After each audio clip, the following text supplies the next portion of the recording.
Capítulo 43, 16. Uso do verbo to be em inglês, conjugação do verbo to be no passado. O verbo to be é um dos verbos mais fundamentais e comumente usados na língua inglesa. Ele é usado para indicar estados de ser ou existência e também funciona como um verbo auxiliar. Neste artigo, vamos nos concentrar na conjugação do verbo to be no passado.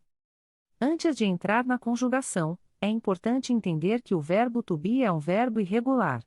Isso significa que ele não segue as regras regulares de conjugação que se aplicam a muitos outros verbos em inglês. Portanto, é essencial aprender suas formas específicas para diferentes tempos verbais.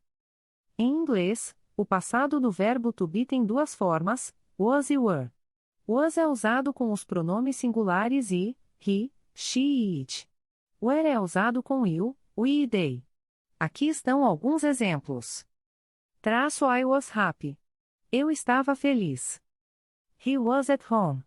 Ele estava em casa. She was tired. Ela estava cansada. It was cold. Estava frio. You were late. Você estava atrasado. We were ready. Nós estávamos prontos. They were children.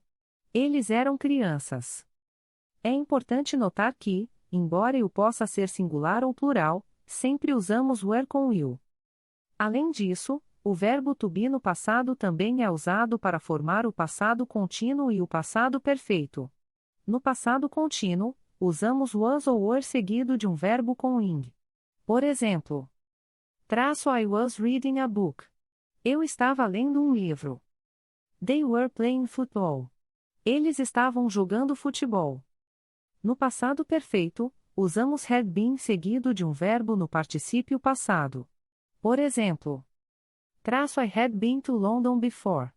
Eu já tinha estado em Londres antes. They had been married for 5 years. Eles tinham sido casados por 5 anos. Finalmente, é importante mencionar que was e were também são usados em frases condicionais e frases imaginárias. Por exemplo, if I were rich, I would travel the world. Se eu fosse rico, eu viajaria o mundo. I wish he was here. Eu queria que ele estivesse aqui. Em resumo, o verbo to be é fundamental na língua inglesa e sua conjugação no passado é vital para expressar uma variedade de situações e condições.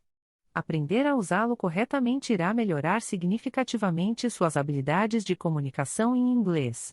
Lembre-se de que a prática é a chave para dominar o uso deste verbo, então continue praticando e você verá melhorias em pouco tempo.